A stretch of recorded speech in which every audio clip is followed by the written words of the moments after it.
adjusting the depth of the cut, make sure you do not take off more than 1/16 of an inch.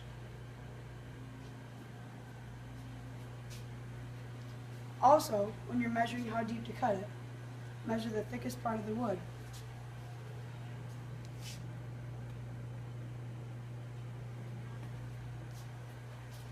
Lastly, do not plane a board that is less than 10 inches long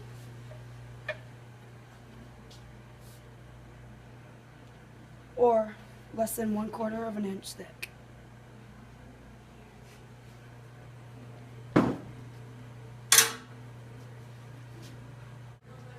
Never put your hands into the planer. They will look like bloody sawdust. And if you have a board inside of the planer, make sure that your fingers do not get stuck underneath it. Once it gets hit by that feed roller, it'll smash your fingers. And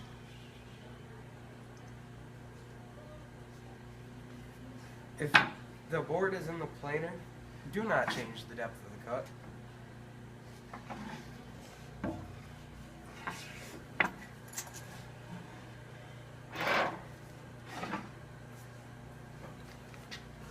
That looks real.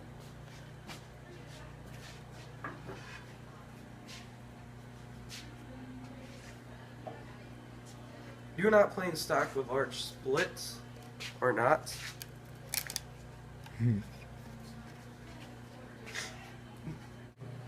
Kickbacks don't frequently occur, but when they do, they look something like this.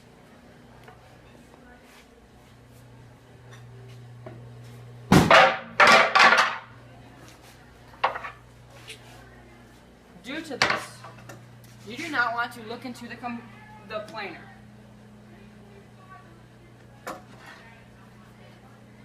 Always make sure the planer has reached full speed.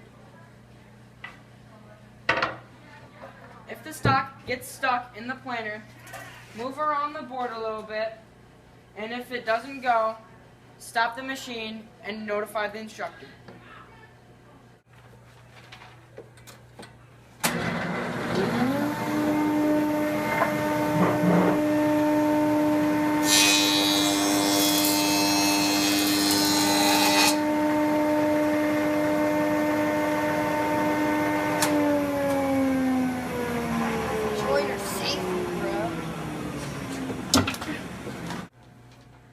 Always make sure that the guard is in place when using the joiner. Never adjust the joiner to more than 1/16 of an inch at a time.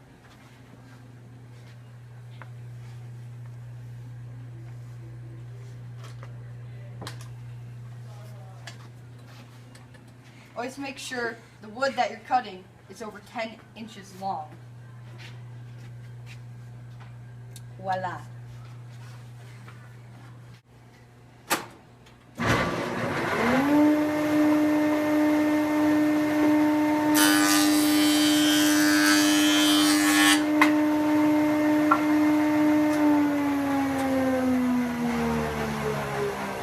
Always use the push stick when the wood is shorter than the fence.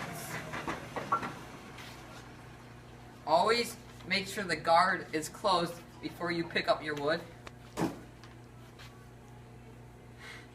Always make sure you use the most stable side.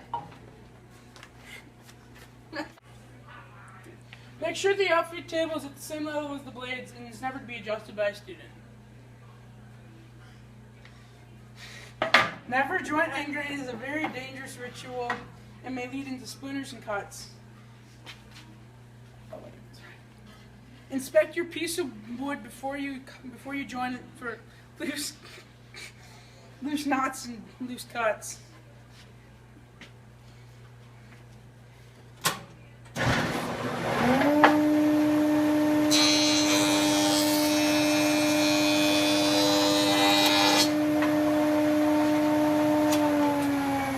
Finally, push, do not pull. This has been joiner safety With Yum. Carson.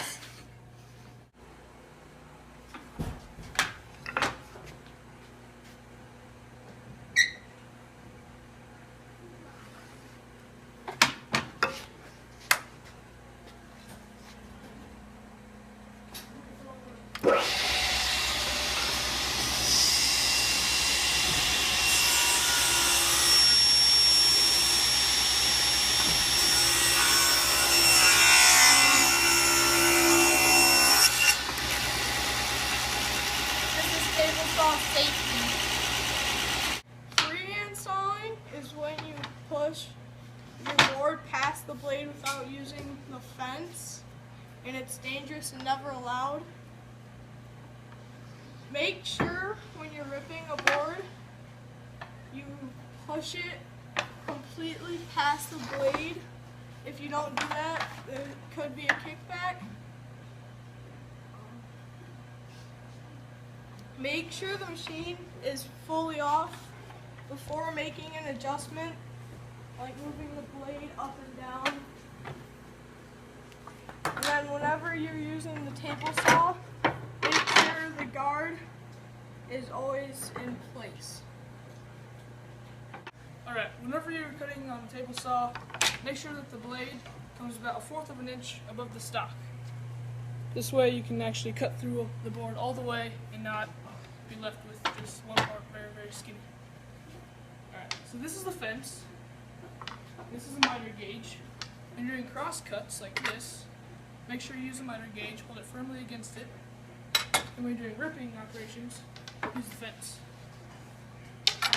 Never drag your left hand across the table when cutting like this. This way it'll keep you from having kickbacks, and also if you're standing like this, you won't lose balance and fall into the blade.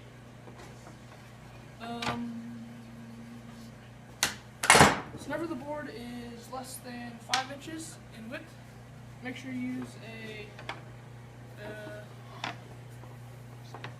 push stick. Make sure you use a push stick when cutting. This way you won't cut your hands when they're too close to the blade when the fence is pushed up. When operating a table saw, you should always stand to the left side of the table saw when operating this machine. Make sure this area is, like, there's no scraps on it at all, so put them in the bucket.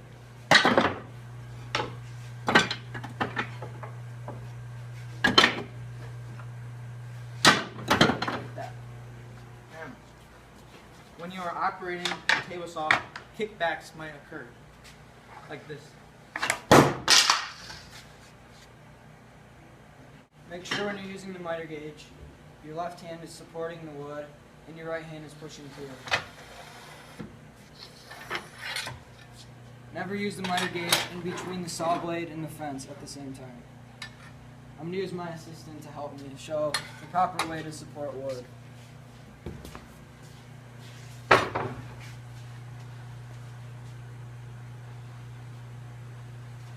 When helping tail off wood, always support the wood, never pull it.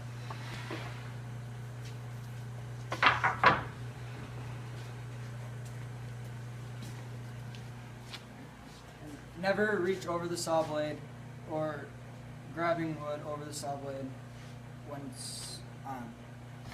Then always use the jointed edge of the piece of wood on the fence for the flattest part. This has been Table Saw Safety with Jackson, Cameron, Cody, Slate Dog. Yeah. Is it over? is over. No, he's still going.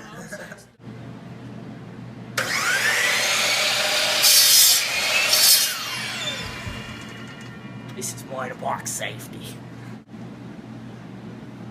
Hey guys, this is the miter box saw. And unlike my Australian counterpart, I'm going to give you guys a few safety tips today. So these are the protective guards. You want these to be in place at all times. Next, you want to make sure that there's no scraps in here before you cut, or else it could damage the blades or cause other problems when working. So it looks like we're good. Next, when you actually do cut a piece, you want to press firmly against the back, like this.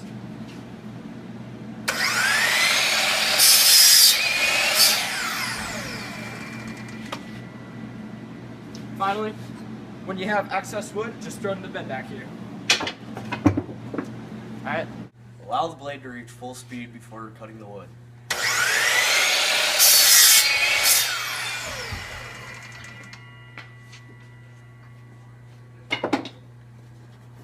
Never hold the wood in a manner that causes your arm to cross the blade.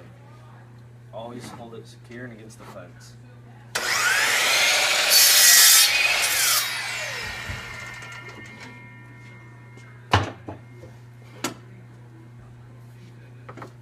force the blade into work either. That will damage the blade. Wait until the blade comes to a complete stop before leaving the station.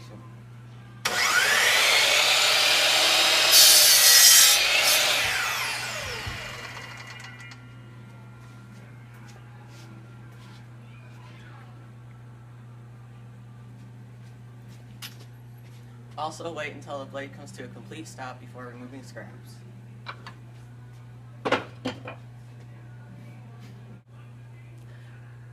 This has been Miser Box Safety with Jack, Trey, and Jacob.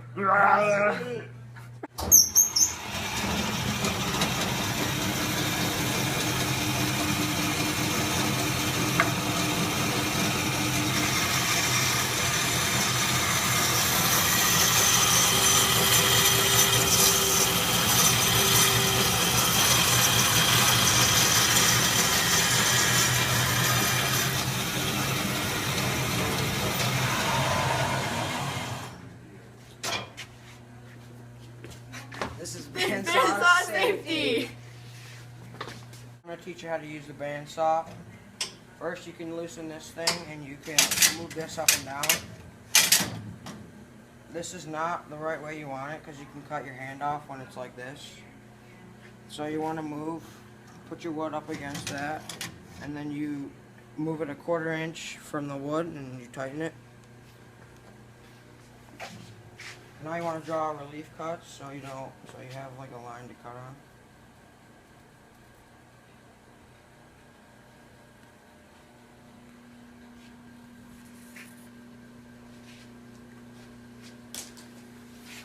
First you turn on the machine and make sure it reaches full speed before you cut.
Push stick and you push the wood away. And that's bandsaw safety. Always make sure the floor around the bandsaw is clear of scraps so you don't step on anything and slip.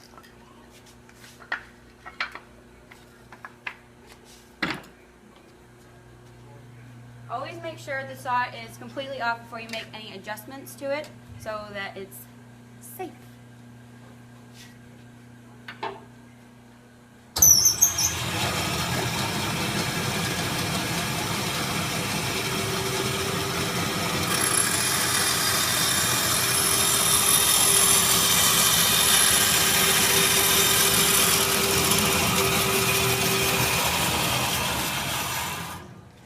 If you need to back the saw out of a long cut, make sure you turn it off completely before you take it out, and if you need to, get your instructor for help. If the blade breaks, like snaps, make sure you turn off the saw and get everyone else clear of the saw, and then get the instructor so he can fix it for you. And then only leave the saw after it's completely stopped, like you turn it off and it's completely done moving, so you don't injure yourself or anybody else. The upper and lower doors close before starting.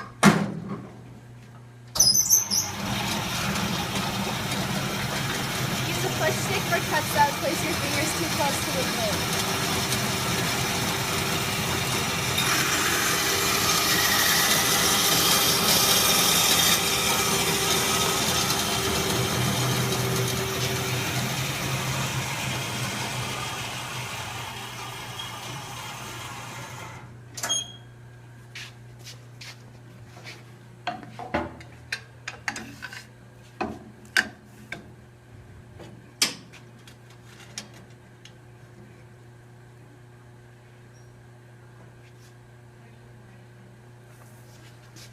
When cutting cylindrical stock, use a V-block.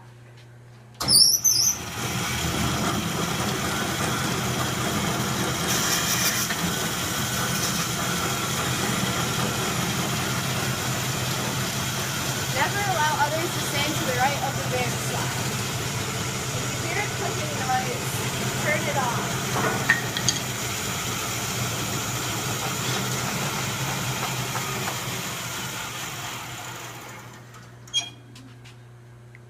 This is bandsaw safety. I'm Allison. This is bandsaw safety, and I'm Austin. This is bandsaw safety, and I'm Kelsey.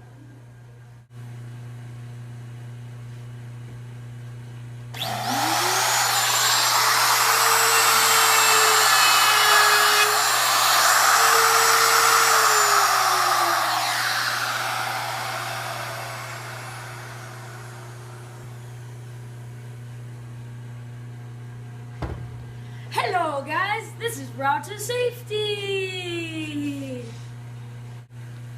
Always unplug the router before making changes or adjustments to the depth of the cut. Always make sure that the bit is firmly secured into the collet. If not, it will come loose and it could damage your work and or injure you. Always make sure that the router motor is tight in the base before turning the power on. When starting the router, make sure that the bit is not in contact with anything.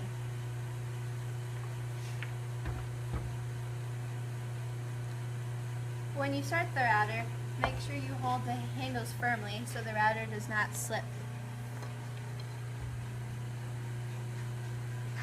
Lastly, do not overload or bog down the speed of the motor, which would mean to overpower it and cut off too much wood at once. It would make it sound like...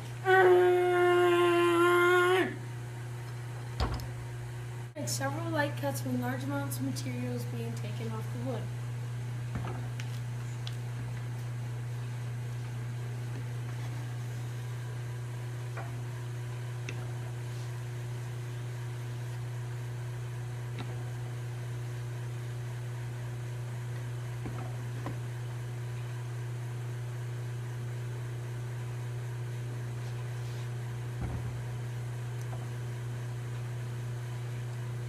Always make sure the bit is sharp. If unsure, check with the instructor.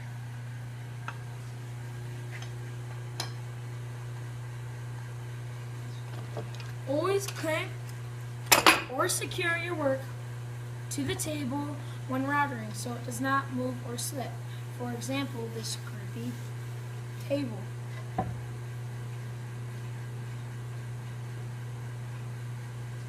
Make sure you do not cut the electrical cord when routering. That's all, folks. I'm Ashley. I'm Reagan. And I'm Jacob. And this is my router safety.